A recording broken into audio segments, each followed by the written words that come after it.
I want to start wrapping up a series. This is probably going to be our main series of 2018. And I don't typically do a series longer than 4 weeks because, and people ask me why, because I get bored after the fourth week. And I know if I'm bored, you have to be bored. But this series is the how-to guide to Christianity. It's kind of written out of the book of James, and I sort of been working on this really for a couple of years now, and I wanted to do this all along. James wrote a book in the New Testament, and a lot of theologians call it the New Testament book of wisdom. Its sister book is the book of Proverbs in the Old Testament, and it's just a lot of how-tos. There's a lot of life hacks in there. There's a lot of just practical principles to apply to your life if you want to get victory in your Christian life. And what James is doing is, unlike a lot of the other epistles who are really theological, James doesn't go really deep theologically, but he goes really hyper practical. And so James isn't going to let you just raise your hand in church and say, I want to be a Christian. He says, no, I want it to show up in your life. I want you to walk this out. And so this series really is a series on really life hacks, how to really be successful as a Christian. In other words, he's talking to believers who want to go to heaven, but want to experience a life different on this earth. And let me just throw this out. I know you know, I've said this so many times. The Christian faith isn't designed just for you to escape planet Earth. If God wanted you, the moment you got saved, to go to heaven, He would just rapture you right out of here. But He left you on this earth for your life to make a difference. He wants your life to make an impact. He wants you to be salt, and He wants you to be light. And so today we're getting in the 5th chapter. We've gone through each chapter, and I've outlined it. And actually, second service, I'm going to be in Grow. I'm not going to be ministering in the main service, second service. I'm going to be in our Grow. People say, what is Grow? That's sort of our membership class, those who want to not just attend church, but want to belong to a church. Those who want to have a relationship with their church, you go through Grow. And so I invite you, if you haven't gone through Grow, come out during second service in the meeting rooms. I'll be in there. They'll serve you lunch. And I'm just going to share out of my heart what it means to be part of East Coast Believers family. We're in James chapter 5. We're down to the last chapter in this book. And we're going to go through verse by verse, and we have 3 more weeks. And I'll just kind of tell you what my 3 weeks are left when I'm preaching is the first week. Next week, I'm going to preach on prayer. James said the effectual, fervent prayer of a righteous man makes tremendous power available. And then I'm going to preach on faith. He said, and don't just pray. It's the prayer of faith. It's not prayer that will raise people up. It's a prayer prayed in faith. We're going to talk about that. And then we're going to end it. I'm so excited about this. We're going to end it because James said this, if there's any sick among you, let them call for the leaders of the church and let them pray for them, and they will be healed. And we're going to end the last week talking about divine healing. And then I'm going to have a healing service at the end, and we're going to pray for people. I mean, God's still a healer today. Isn't that right? Hey, if He wasn't the same yesterday, today, and forever, I could buy into the fact that that's all been done away with. But the Bible says He's the same yesterday, today, and forever. What does that mean? If He was on the earth today walking Jesus, He'd be doing the same thing as He did 2,000 years ago. I'm so grateful I serve a God who never changes. But here we are in James chapter 5, and James is going to deal with an issue. And he's going to talk about something that, man, is difficult to hear. And he's going to say, and I want you just to write this thought down because I'm going to launch from this thought. He says, if you want change in your life, you change from the inside out. We don't change from the outside in, but we change from the inside out. And he said, if there's real change going on in here, it's going to show up outside in your relationships and you walk with the Lord. In James chapter 5 and verse 13, he said this, are any of you suffering hardships? I'm not going to ask you to raise your hand, but this is what he says. He said, get on Facebook and complain about it. I mean, tweet out something about how bad your boss is. He says, no, if any of you are suffering hardships, what do? Pray. Are any of you happy? You should sing praises. And then what he's talking about is a relationship with God. He said, hey, you want to have this vertical thing working not just on Sundays, but every day. When you're going through tough times and you're going through good times, you should pray or sing praises. Which to most of us makes sense. Yeah, we got to have it right with God all the time. And in fact, Jesus said, if you really want to sum up this thing called Christianity, let me sum it up for you. He said, if you could love God and you could love people, then this thing called Christianity, you would do it well. And the problem with that is loving God's pretty easy because he's perfect. But there's the second part called loving people. That's hard because people are imperfect. Am I talking to the right group at this early morning service? I mean, loving God is easy, but loving people. And then James goes down a few verses later, and he said something. He said, confess your faults one to another and pray one for another that something would happen, that you would be healed. He said, boy, if you could get this relationship component working, not vertically, but horizontally, between people and your marriage, your family and your church and your relationships, if you could get this right, it would bring healing to your life. And I like the way the Message translation reads it. It's a paraphrase. It's not a literal, but I think it amplifies some really good points here. And in verse 16, it says this, make this your common practice. Make this your common practice. Confess, and a lot of us aren't going to want to do this. Confess your sins to each other and pray for each other so that you can, here it is, so you can live together, whole and healed. Like how many just want that in your life, in your relationships, a wholeness, a healthiness, and he's telling you how to do it. He says, you can live together whole and healed because the prayer of a person living right with God is something powerful to be reckoned with.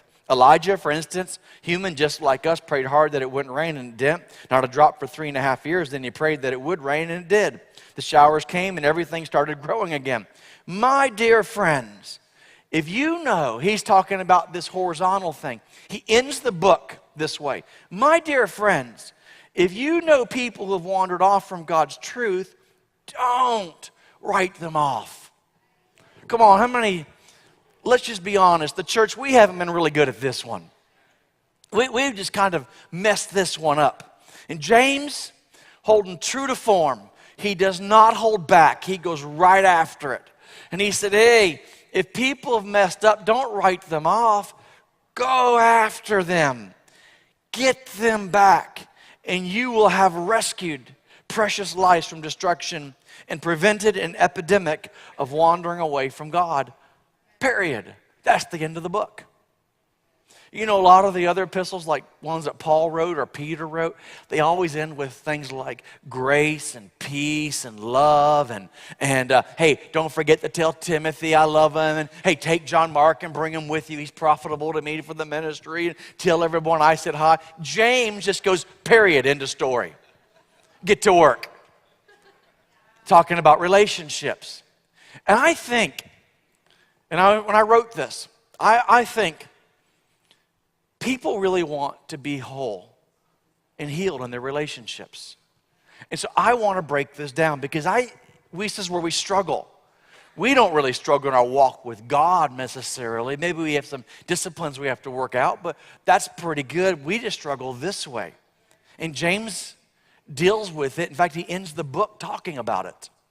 And I want to talk about really how to get healed and whole in your relationships according to the Bible. If you're taking notes, I want you to write a couple thoughts down that we're going to launch from. Then I'm going to tell you a story in the Bible, in the Old Testament, about a man who really, the reason why he didn't have relationships. Number one, if you want to have healed and whole relationships, here's what it is. Start today. Like, don't start tomorrow. Don't start next week, start today. 1 John chapter 3 says this, let us stop just saying we love each other. Let us really show it by our actions. In other words, if you think something good about somebody, say it. Like, just go out of your way and say it. If you think about doing something good for someone, just do it. Like step out and do it. And if you want something, if you're married, hear me. If you want something different in your relationship, be it. Man, that's how you do it. If you want the best way to parent children, the best way to influence a church, influence your small group, is be that person. Now here's another point I want to bring across, and then I'm going to get to the story. I want to lead into this with a couple thoughts. That you need to know this, that relationships are more spiritual than you know. Relationships are spiritual. There's a spiritual thing about relationships. You think they're just completely natural. Well, the Bible says that they are really spiritual. How do I know this? James chapter 3 in the book of James, he said this, for where envy and strife is, there is confusion in every evil kind of work. If you don't believe this, you better believe it now. The enemy works overtime because of this verse. Have you ever, like in your home, just felt like everything's going wrong? Well, here's some good news for you. The enemy is working overtime in your relationships. And I've got amazing news for you. We serve the great I am. And you can just send that devil packing out of your home. But here's the reason why he does it. Because he wants to have every evil kind of work. We know marriages are spiritual, but really all relationships are. 1 Peter 3, Peter wrote and said, husbands, in the same way, be considerate as you live with your wives, and treat them with respect as the weaker partner. Let me just give a time out right here, because we got to deal with this right now. He doesn't say that your wife or the ladies are any weaker spiritually, emotionally, mentally, in any way. In fact, they're equal, and if you live in my home, they're greater. That's the truth. That's a fact. But when it says they're weaker, he's talking about physically weaker. Come on, you don't need a Bible verse to figure that out. You can just see that men, by and large, are stronger than most males are stronger than females. You know what this verse means? Take out the trash, guys. It means open your car door for your wife. It means do the heavy physical lifting. As the weaker partner. Then he said this, in your ears together, of this gracious gift of life. Now, this is what he said. Treat your wife right. Now here's something we think that's just natural, but it's spiritual, so that, here it is, that nothing will hinder your prayer life. Honestly, I think we know this, but we all know this, but we don't make relationships a priority in our life, even though we know this. Here's another thought that I think we struggle with, is this: we let culture define what is priority in our life. And honestly, the culture today, we idolize like wealth and fame, and we idolize, how you dress and how you look, and we idolize what kind of car you drive and what kind of home that you live in. And we live in a culture that's all about how you feel and how you look. And so it's all about how you feel. So we have a culture that has assumed that debt is okay. One day you'll pay, because if it makes me feel good now, I'll pay later. It's about how I look. And yet the Bible says this, you need to know this, that God looks on man looks on the outward appearance, but God looks on the inside. And we've misprioritized it. Like God's looking in and we're looking out. And we've made how we look such a high priority. Like I heard the story about this lady, and this lady God came to her in a dream and said, listen, I'm going to give you, she's 40 years old, I'm going to give you another 50 years on this earth. And she knew it was God and said, okay, God, if I'm going to be another 50 years on this earth, I'm going to look a whole lot better if I'm going to last that long. And so she decides, she's turning 40, she decides to go to a cosmetic surgeon, and she gets it nipped, and she gets it tucked, and she gets it sucked out and put other places, and she's looking fine. And she got everything looking good. She finally recovers from this surgery, and the next day, she dies. And she goes to heaven, and she says, God, I thought you told me I had another 50 years. And God goes, well, who are you? I don't recognize you. And And my point is we're focusing so much on this, and God's not really focused on all this. It's like we got to look on the inward. Don't let culture define what is priority in your life. Here's another thing that I'm going to get to my main point here, is we let our past define us. I mean, I think too many of us are looking through the rearview mirror at what happened. We let what one person did to us define us. We let how maybe perhaps someone you dated, or perhaps, an old boss, or perhaps, what happened in a church define you. We're just looking in the rearview mirror, and I have to tell you, my God is bigger than your past. And what we do is we put these walls up because people hurt us. And I understand why we do this. And I get it. It's a natural response. It's a defense mechanism that we do that comes out of our soul. And when someone hurts us, we go, you won't hurt us again. And we put walls up. And unintentionally, we put a wall up to keep them out. But unintentionally, we keep everybody else out. And even to a greater degree, we keep God out. And we have to no longer let our past define us. And this is the big one. And I wrote this and I thought, well, this is probably the reason why a lot of us aren't in the right relationships today. And here it is. If someone really knew me, like if someone knew who I was, and so because of all these things that I just listed, we live in a culture today where insecurity is rampant. And I think all of us have insecurities, make no mistake about it. We all have insecurities, but now it's kind of ramped up a little bit in our culture today. If people really knew who I was, I have faults, Pastor. I have issues. I have struggles. I have challenges going on in my life. Come on, can we just quit playing church and be authentic? Can we just say that we all have issues? Can we just say that we all have struggles? Can we just say that if you have children, they're not perfect? We know that. Can I tell you that I know if you've been, like I asked a couple once, I said, do you guys ever fight? And they said, no. I said, liar. Unless you live on separate planets. Can we just say, just because you come to church, that it's okay to still be going through some things? And that every one of us has challenges, issues, and struggles in our life.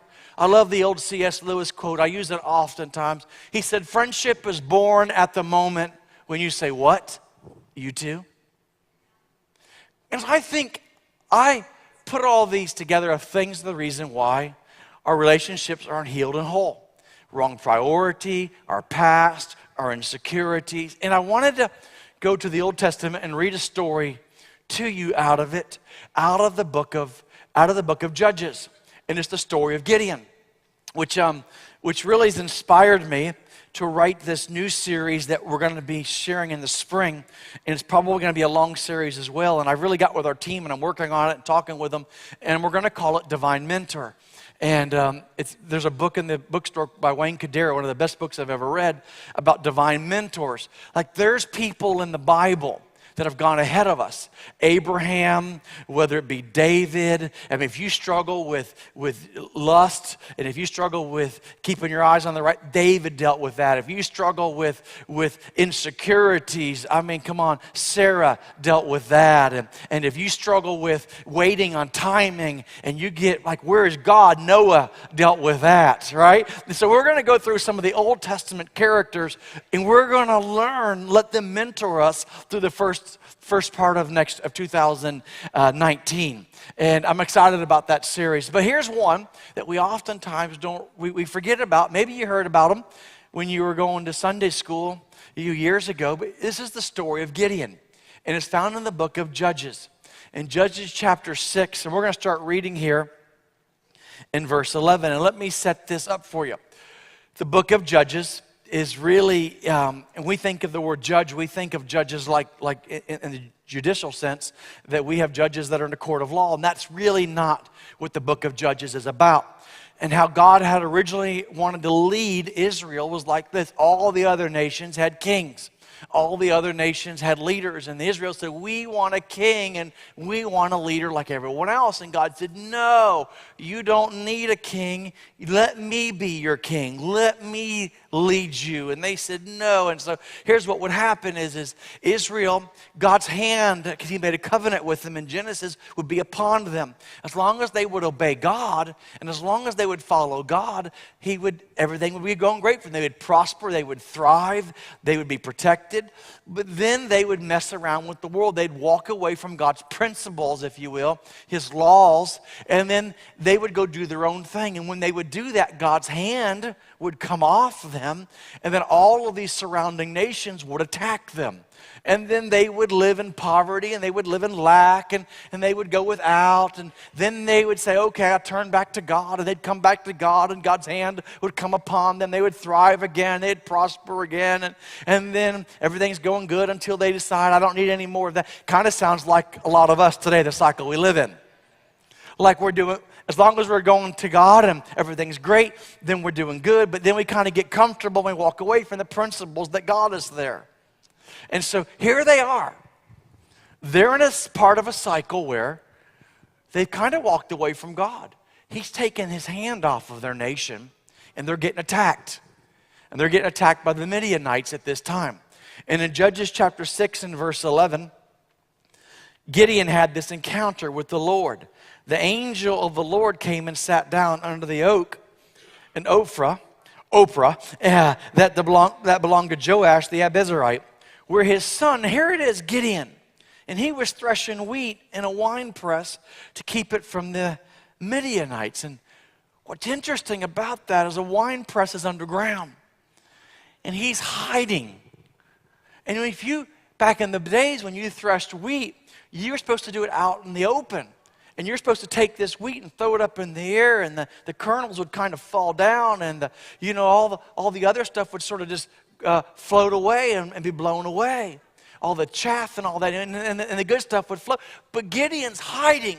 He's in a pit, and he's hiding from the Midianites, not living the life that he's supposed to live. Here we go. I think a lot of us are hiding. We're not living the vibrant life that God designed us to live. And this is where we connect with Gideon here. And then in verse 12, the angel of the Lord appeared to Gideon.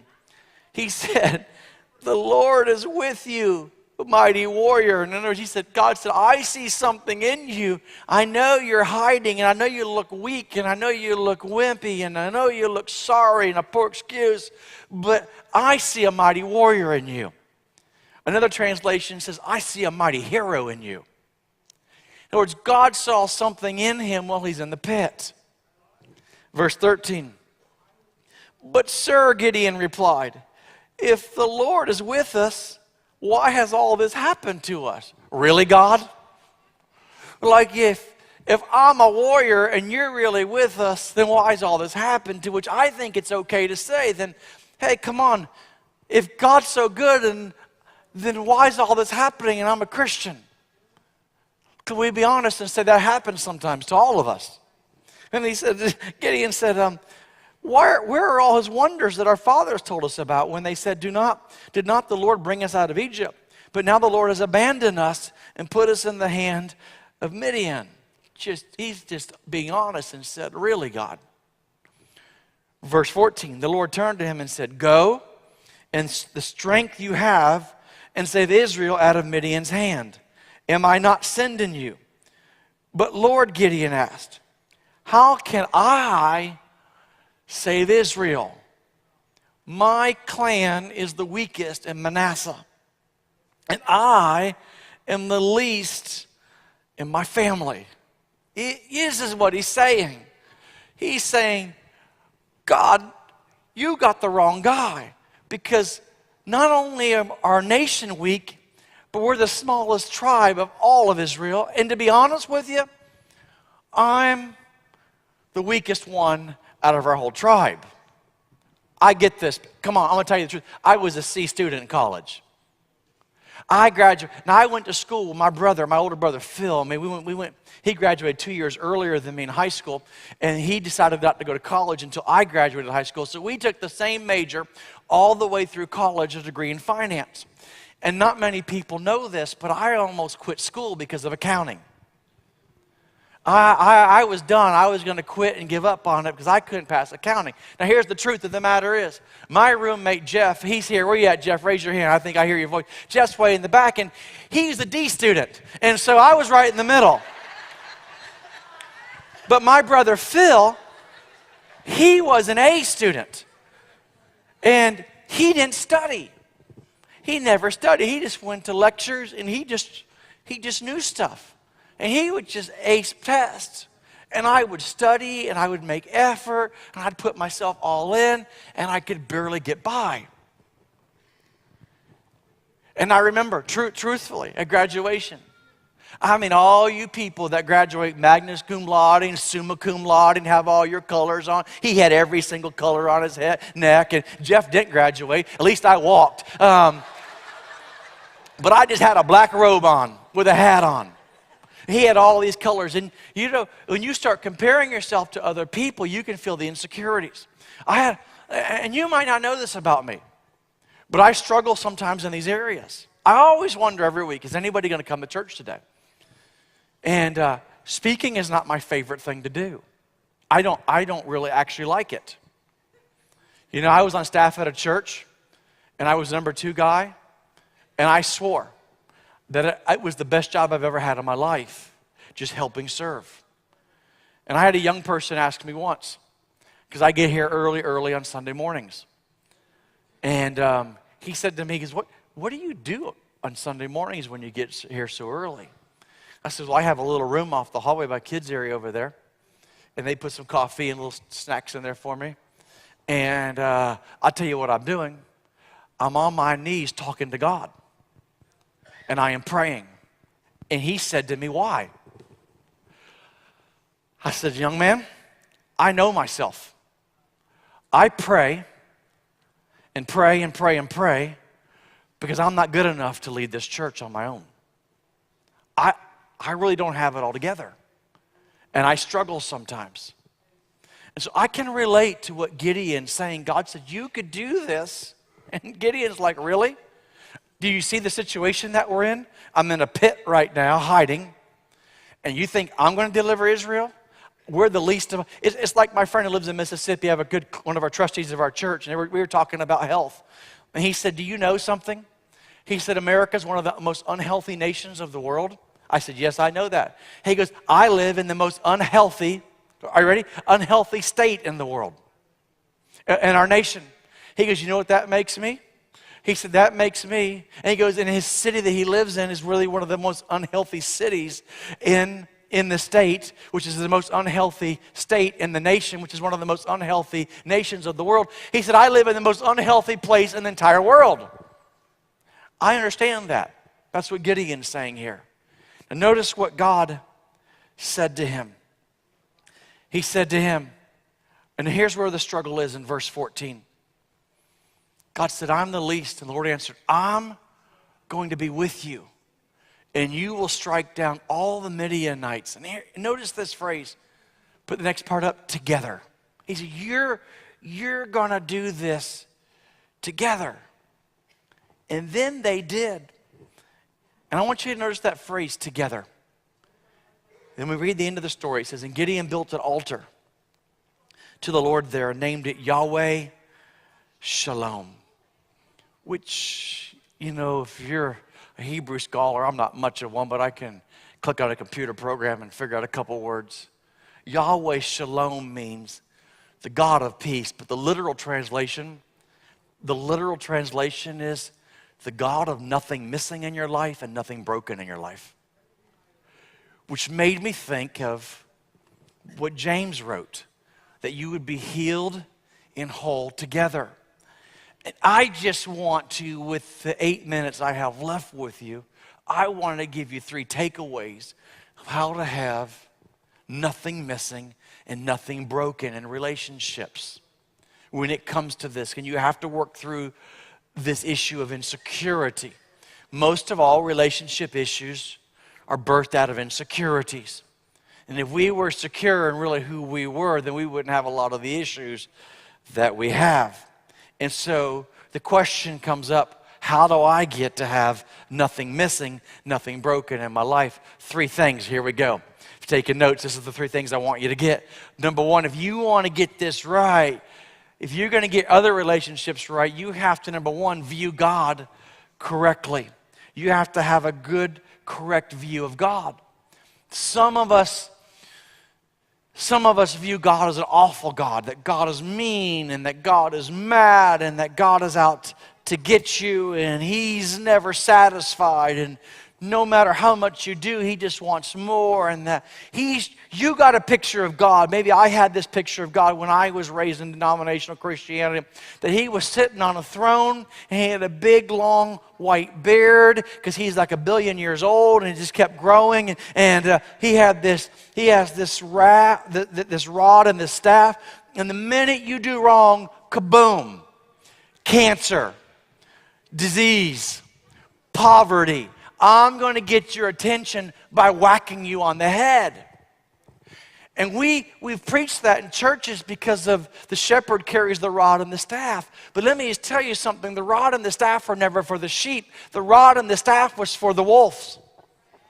Come on, He doesn't carry that rod and the staff to correct you. He carries that rod and staff to beat the wolves, the enemies, out of your life. Come on, He's a good shepherd. And we have this view of God. And here's what Romans says in Romans chapter 5.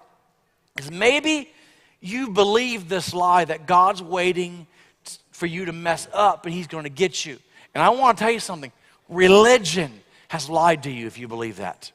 Romans 5 says it like this. And since we have been made right, notice this, in God's sight, by the blood of Christ, He will certainly save us from God's condemnation. Yeah, but you don't know what I did, Pastor. You don't know. Like, I've done some pretty awful things. You don't know what I've done. Now, I don't know what you've done, but I know God does. And let me tell you what His response is to that. Psalms 59, He said, my God is changeless in His love for me. And here's what I'm saying to you. Your relationship with God can be no greater than your view of God. And your relationship with people springs out of your relationship with God. You got to change your view of God. Number 2, Gideon, he didn't see himself the way God saw him. So if you're taking notes, we have to see myself the way God sees me. Like, I want you to see yourself. God said, Gideon, you're a mighty man. Gideon, you're a warrior. Gideon, you're a hero. Gideon said, no, I'm not. And he was never going to be whole. He was never going to be healed. He was never going to have nothing missing, nothing broken until he changed that view of himself. That's why I love 1 Peter 2. It says this, but you are not like that, for you have been chosen by God Himself. This is what God thinks about you. You are a priest of the King. You are holy and pure.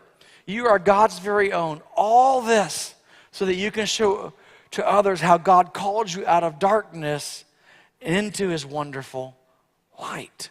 All I'm saying is you're not defined, I just got to say it, you're not defined by bank account balances.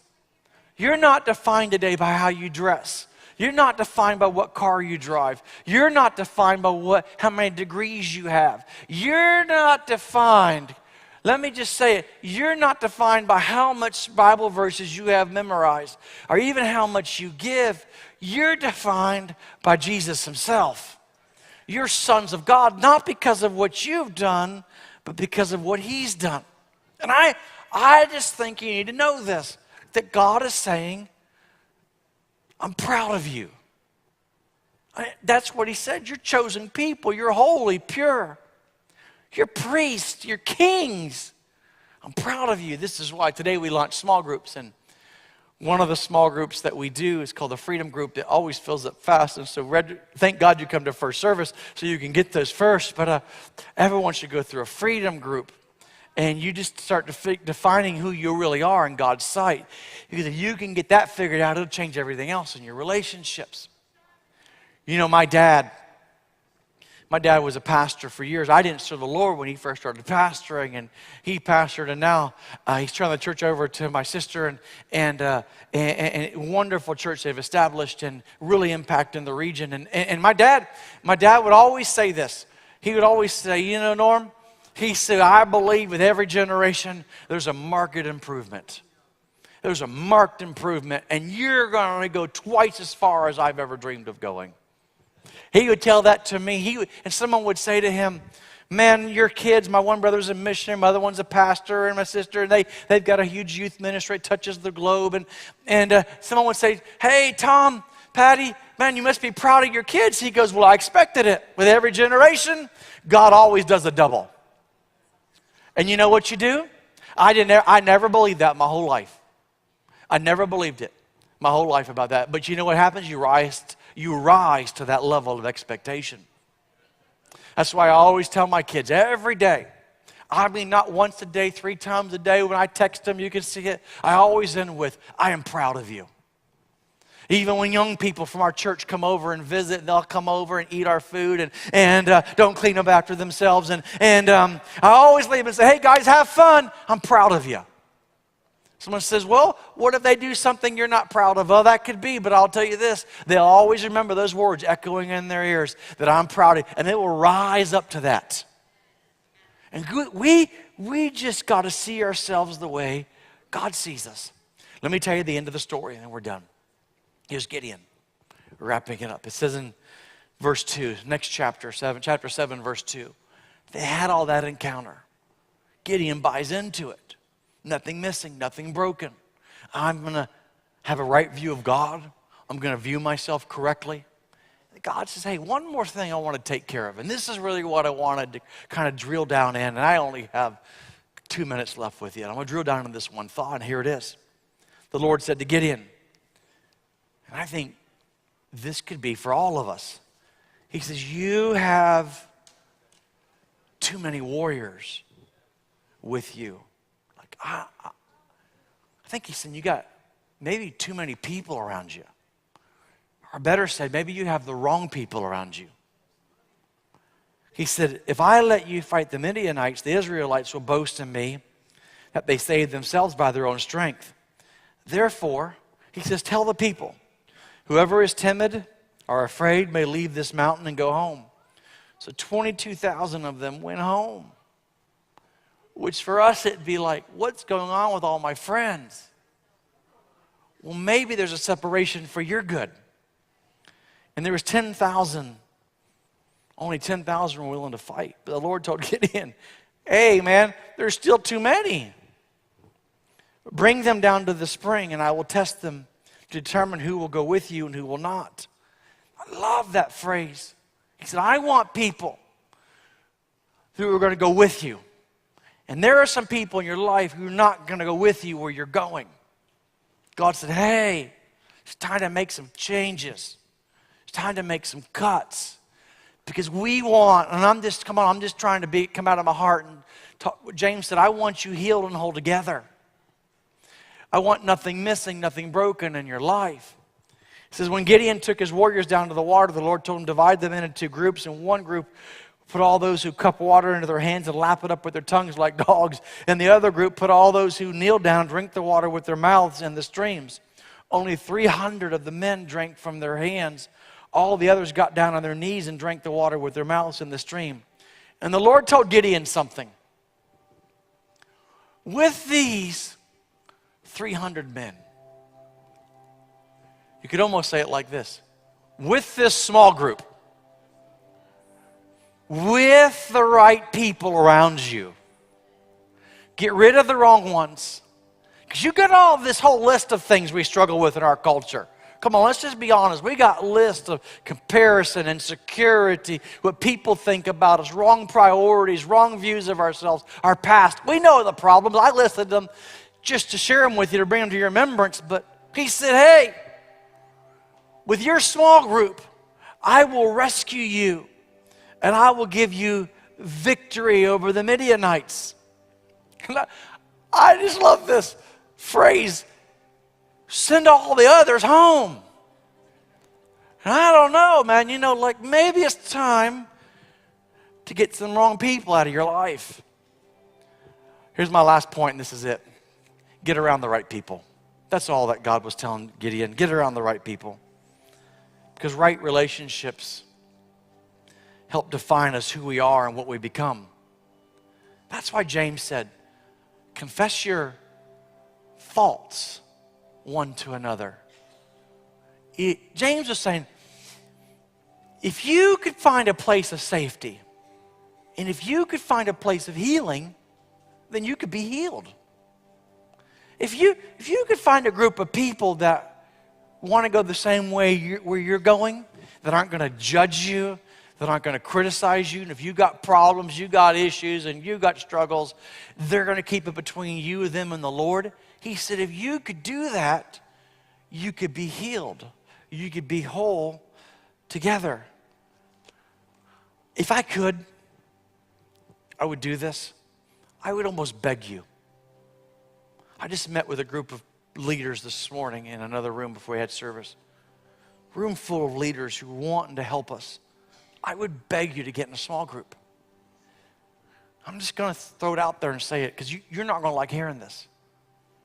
But Sunday's not enough. It's just not. And it's some of it, but it's not all of it. And if you want to get nothing missing, nothing broken, give God 1 year of your life. Do the Sunday thing. Come on, go through Grow. Like, do the membership deal. You'll be glad. There's a lot of benefits for that. Be part of a small group. Join a team. You give God 1 year of your life, and your life will never be the same. This is what Proverbs says. I'm wrapping it up right here. As iron sharpens iron. Like, you know this. So a man sharpens the countenance of his friends. Like maybe you're the one that's going to sharpen someone. Maybe they're going to sharpen you. Whatever you do, get in a small group.